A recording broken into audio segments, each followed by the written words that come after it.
So midair combat is something that I think, generally speaking, people have a reasonable degree of difficulty with. It is a really, really hard topic because at the end of the day, nobody's actually practicing how to do things in midair. It's really, really hard. So like, for example, imagine you're swimming, right? If you're swimming and you start trying to move around in water, that's the kind of motion you're going to be doing in midair. You don't have any kind of, footwork. You don't have any kind of like ground physics that you can use to push off of. And people don't think about it because it's so automatic. But usually when we're on the ground, a lot of our force, for example, if you were to have like a very simple punch, like most people don't really think about it, but when you have like a punch, right, and someone's like, got their stance like so, and they're punching, right, their punch, all that force right here, right, this force, right, see that, all that force that's hitting whatever this is, that force is coming from the ground. Okay, a lot of people think that, oh yeah, I'm really strong, so I have big muscles, and that's where the punch force comes from. No, that force comes from the ground. The reason is, as you guys know from physics, you guys remember physics? We love physics. I am the physics, but so are you, right? Physics is something that tells us that every action has an equal and opposite reaction, right? So when you're pushing against the ground, the only reason why you're able to do that is because the ground is pushing back at exactly the same force. This is the reason why people who are heavier can punch harder, because the ground is pushing harder against them, and therefore their punches hit harder. So this is a thing that not a lot of people think about, but that's where most of our force comes from, okay? Now, muscles do help. Muscles help with speed, they help with impact, but like at the end of the day, this is where most of the force comes from. This is why, weight classes are a thing, right? I'm just saying, okay?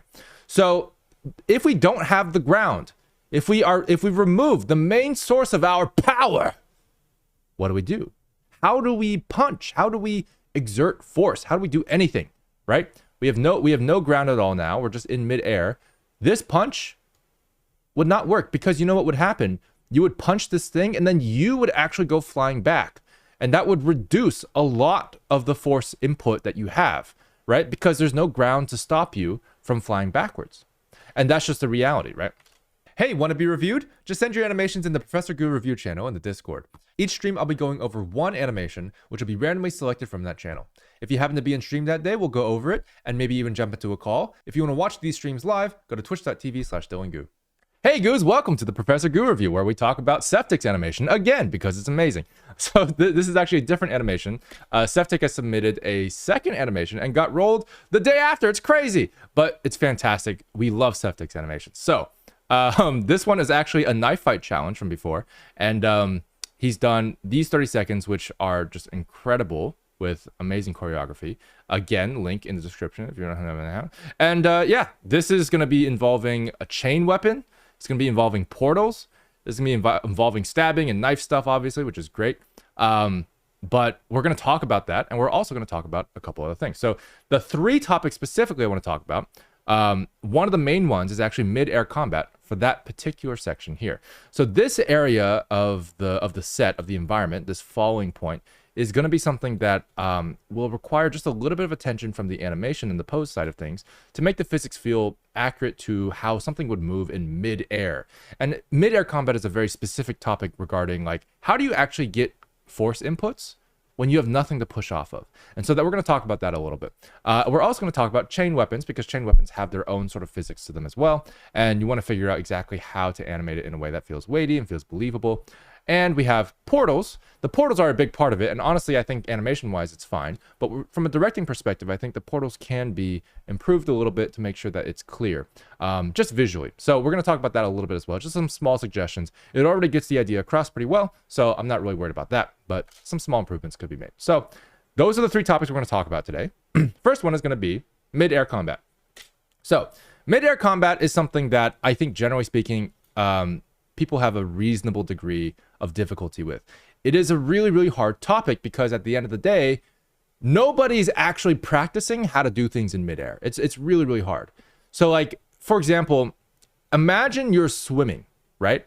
If you're swimming and you start trying to move around in water, that's the kind of motion you're going to be doing in midair. You don't have any kind of, footwork. You don't have any kind of like ground physics that you can use to push off of. And people don't think about it because it's so automatic. But usually when we're on the ground, a lot of our force, for example, if we were to draw something here, which you're pushing against the ground, the only reason why you're able to do that is because the ground is pushing back at exactly the same force. This is the reason why people who are heavier can punch harder, because the ground is pushing harder against them, and therefore their punches hit harder. So this is a thing that not a lot of people think about, but that's where most of our force comes from. Okay. So what does that mean? That's a lot of big words, funny man. I know. But as I am the physics, I am obligated to tell you that midair combat takes all of this into account. In theory, if you want to have good poses in midair, you got to think about exactly how you can actually move. Now, one example is here. So right here, we have a great block from whoever this guy is. I don't know his name. But basically, this movement here, he turns. And what he's doing here is he's turning his entire torso where his legs step back, right? His legs step back here. And so, like, that's a thing that makes sense. And he does this. This pose makes sense on the ground, but it does not make sense in the air. I'll tell you why in a little bit. His name is Killian. Okay, cool. Your boy Seth in the white. All right, I see how it is. Yeah. So this is Killian, right? So Killian here is supposed to be in midair, and he's supposed to make this pose, and he's supposed to block this knife. And when he does this thing, if you're on the ground, then yes, rotating backwards first, and then anchoring your foot on the ground, and then rotating your upper torso to follow, that makes sense, because what we have there is friction. We have friction on the ground. When we anchor our foot there, we can actually pull or push against it, and then bring our body towards the ground, which is weird to think about because we're not going downwards, but we're going sideways because our feet are sideways, right? And we rotate our body relative to that. Now, if we are in midair, what would happen? We don't have friction. What do our feet do? Our feet need to rotate in the opposite direction as our hands in order to do anything, because at the end of the day, there's not a whole lot of force input. There's not a whole lot of friction that we can use in midair. So actually, in order for him to properly swipe his hand over here, so let's remove this real quick. In order for him to actually swipe his hand across, what would have to happen for this to make physical sense, right? Is his legs would have to be completely flipped. So you'd actually see something closer to this. Hang on, let me get like a shoe here. There we go. You'd actually see something closer to this, where as you can see, the chest is rotated the same way, and that's great. That's good, right? But the legs are rotated in the opposite direction, almost like you're, like twisting your torso a little bit. Yeah. So imagine that, right? I'll just draw a little bit thicker. So we have that, and then we draw that a little thicker, and then boom, boom. See? So this is going to make more physical sense, even though it doesn't make much sense on the ground, right? But it would make more sense in the air. So midair movement, I should say, just in general, is going to be much more difficult to understand the physics behind, because it's not something that we experience very often. But if you imagine him in the water, if he's like in the water, right? If you're floating in the ocean or whatever, and you try to do that, you'll notice that your feet are going to do that automatically, because it's the only way to balance yourself, right? So that's how that force input works. The only way you can move your hand this way is if you move your legs the opposite direction. And that's because the only thing you can push off against is yourself, right? This cancels out the momentum, so that there's no additional force input that isn't accounted for, because there is no force input that's possible, right? So there you go. It's a torque that generates the counter movement. I guess so. I don't know exactly what the definition of torque is, to be honest, at this point. But I do think it's something that, like, you're just negating your own momentum, right? You're negating your own twist, because if you don't negate it, then it's not going to happen, basically, right? If you don't negate it, then there's nothing for the arm to use as movement. I don't know if that makes sense, but yeah. Is it the same for low gravity environment? Yeah, if you're floating in the air, it's exactly the same. Yeah. We create our own leverage. Yes, yes, that's true. That's, I mean, yeah, that's terrifying to think about.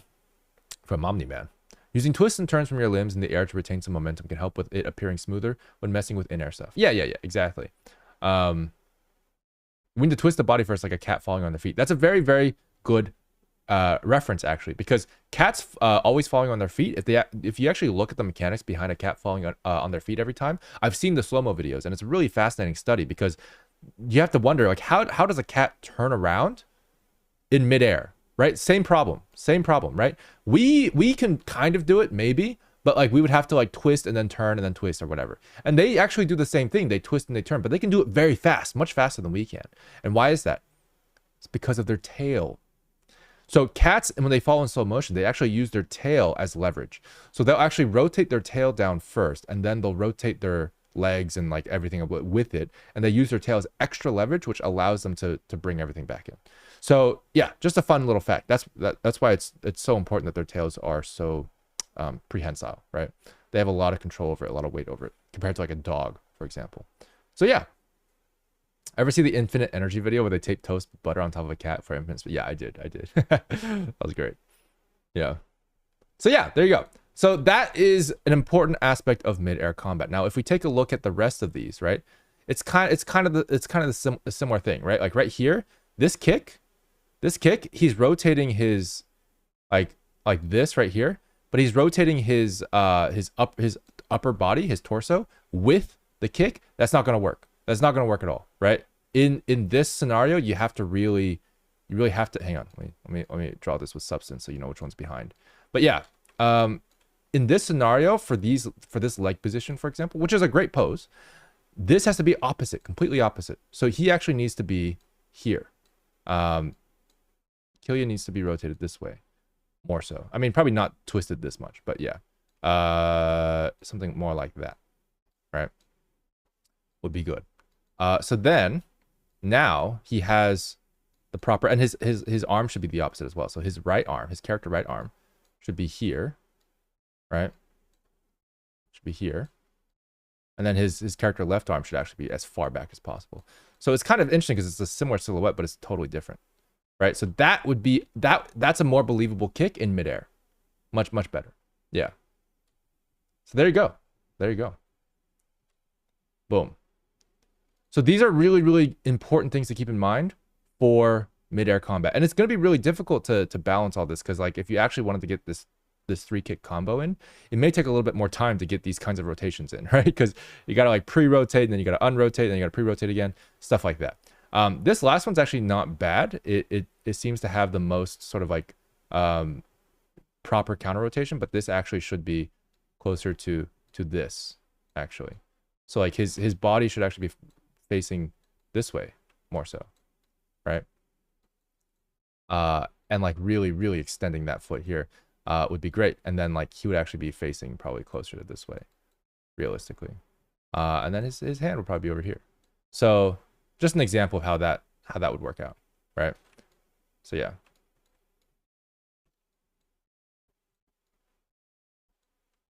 Bam.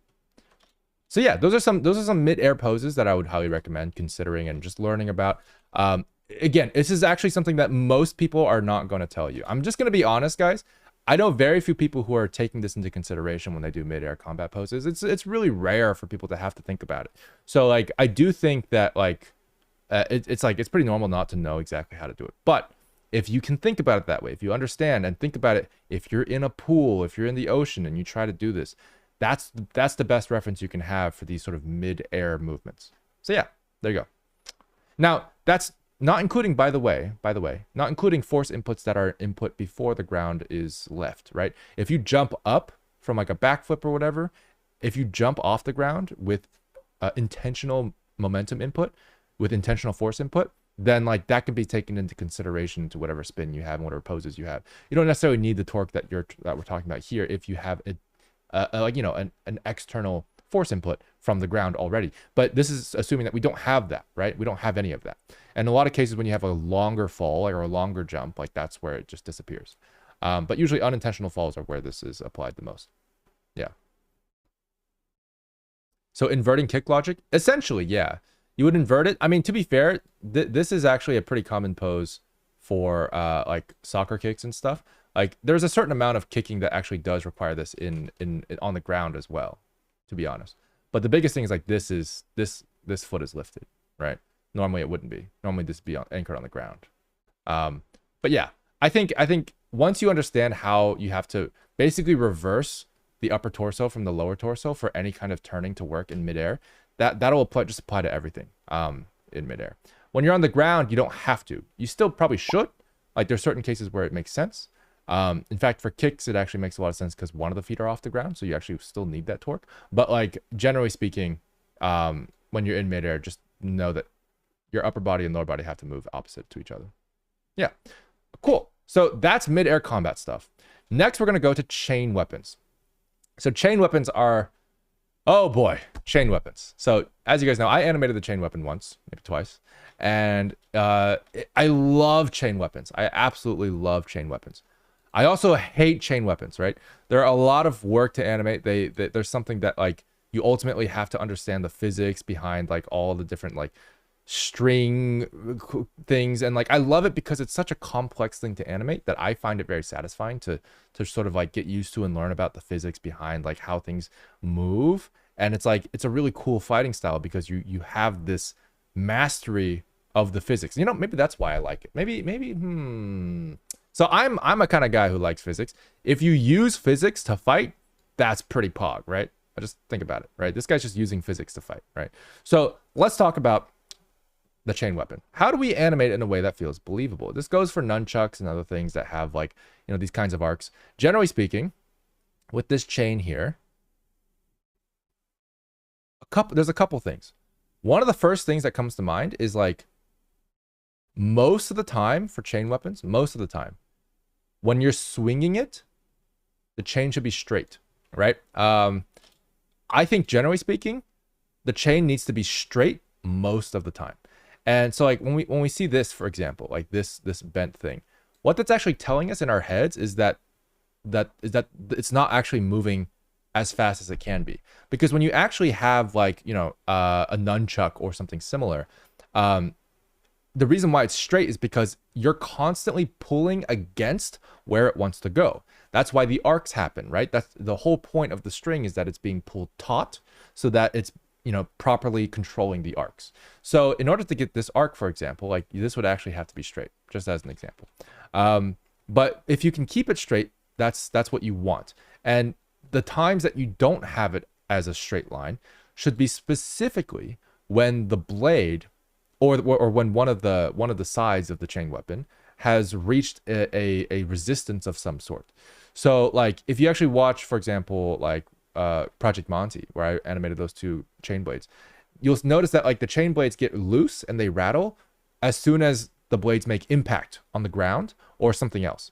And like that's where, you know, you actually see the chain get loose. But when they're spinning, it's tight. Like it's going to be as tight as possible. They might have a little bit of looseness if it's a very long chain, just because they can be pretty tight even with a little bit of looseness. But generally speaking, you're going to see it pretty tight and pretty straight. So when it's moving very fast, you want it to actually be as straight as possible. So in these cases, all these moments, they should be as straight as possible. And in fact, this is actually the moment where it might not be straight. This is probably the one moment where you might actually see some tautness or some slackness because it's made impact here. Right? There's no rule physically that says that this has to be pulled taut. In fact, like, unless of course they're, you know, playing tug of war, which is pretty reasonable, right? But then like you'll have to probably have a little bit of variety there in terms of their placements and stuff. Either way, I would recommend keeping the blade, keeping the chain straight. So that goes for stuff like here, for example, like this is a curved thing here, which just basically implies that it's slowing down rather than actually moving. So here I'm noticing that it's sort of being pulled along, but like actually it's not the chain that pulls it along. It's not the chain that guides the movement. It's the actual handle of the other side. So that would actually guide it more, and you would have that be the main driving force of the curves. So this should actually be moving more than it is right now, and then this would actually be following it like so. And honestly, it would look pretty good with a straight chain there. Yeah. Now, regarding that though, how do we actually get something like this to work? So this particular movement, when you have something that you want to feel believable. This actually kind of works if it's a little bit loose because he's technically slowing it down here, so that's not too bad. But like if you want it to feel like it's moving at high speeds, you should keep it straight. Now, if you want to have this movement here where he like sort of does like a twirly twirl here, so this movement is an interesting movement. So he's going back around,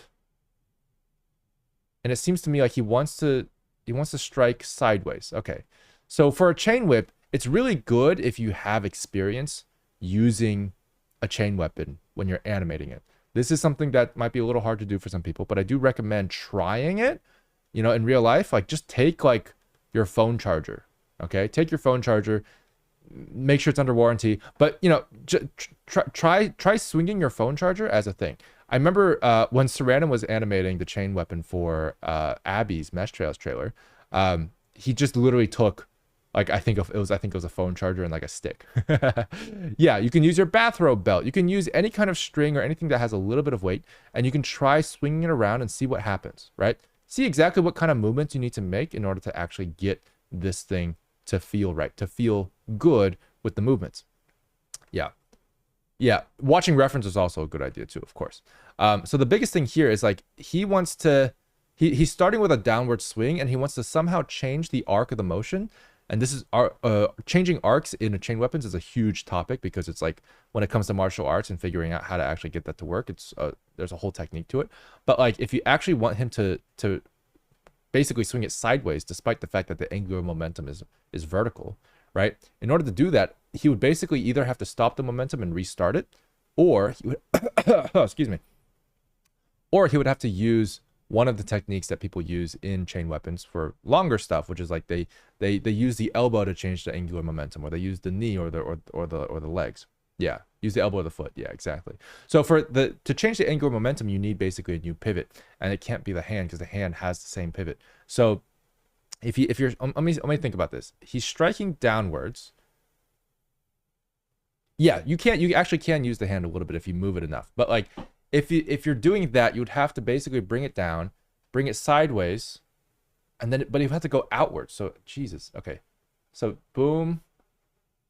Yeah, I see. Okay. So then you would have to do like a twirly twirl upwards over the hand and then around, which I think you're kind of doing here, right? So it's like boom, you do the twirly twirl. You kind of do it.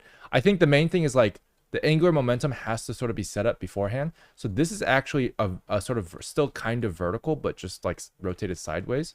Angular momentum, which doesn't actually give as much of a horizontal arc as you would like in real life, because that momentum would be preserved even if you extended your hand super fast. It would actually be like coming from down here, which might be fine. But like if you want it to actually be horizontal, technically speaking, it's a little difficult because it would probably chop his head off.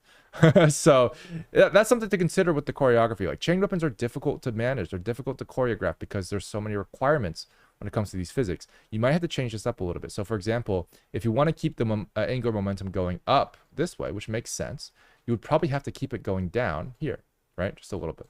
That would be a much stronger attack anyway, because you would feel the angular momentum more, being more consistent, and the weight would be there more effectively. Right now, it feels like the angular momentum changes too easily, which makes it feel very light. It feels like it has less impact when it comes to the swing, the weight of the knife here. So I would recommend keeping that angular momentum consistent for a stronger impact, and just finding ways to get that to work.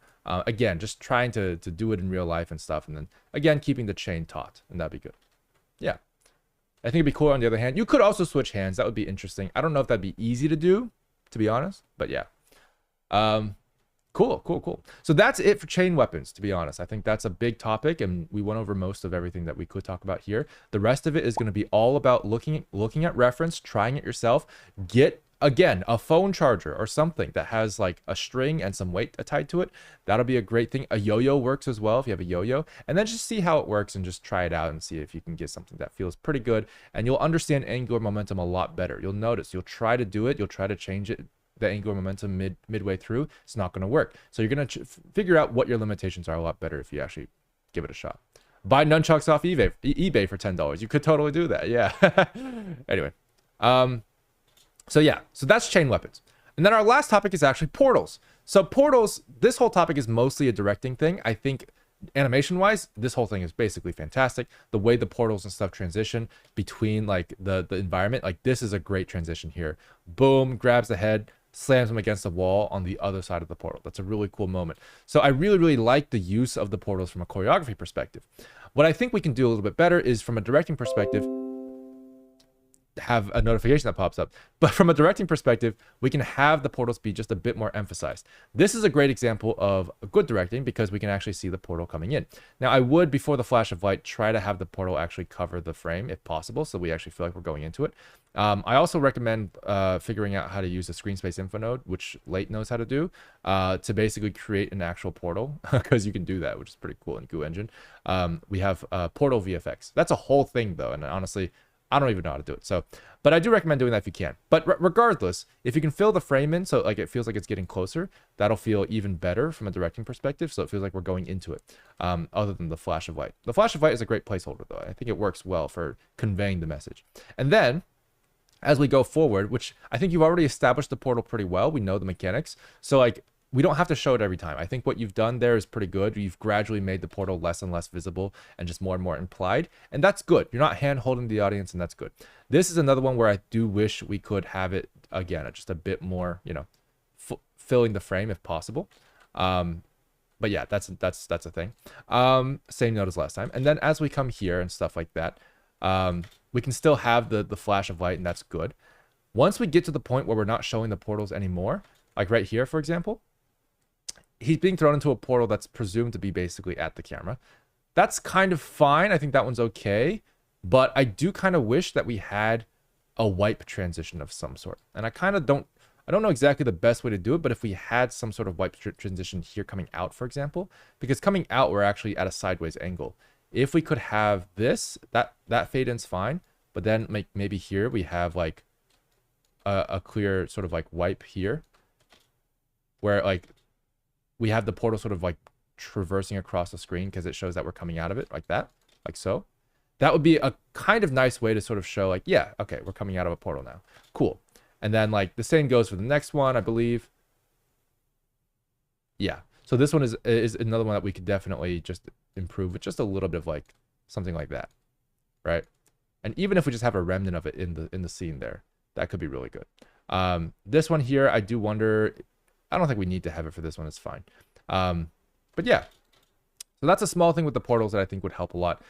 For this stuff, like I think the same thing would be true. If you can get a wipe transition, even if it's just for the environment, you know what I mean? That'd be a really, really cool effect, right?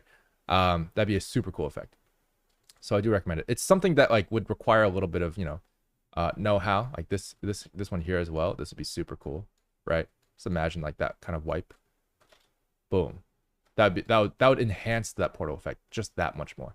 So that's something I recommend. I'm not exactly sure how you want to execute it. You can do it a number of ways. Comp is one way to do it, of course. You can also do it with real-time VFX if you know what you're doing. It's just depending on, you know, what you're actually gonna use basically as your tools.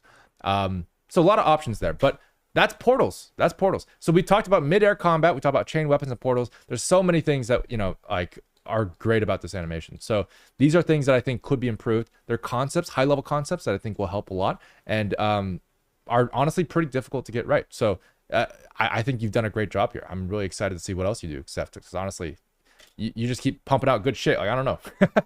But yeah, that's it for the review. Hope you guys enjoyed and learned something. Seth, thanks again for submitting. This is amazing. It's fantastic. And yeah, midair combat, chain weapons, and portals. Let's go. Let's do it.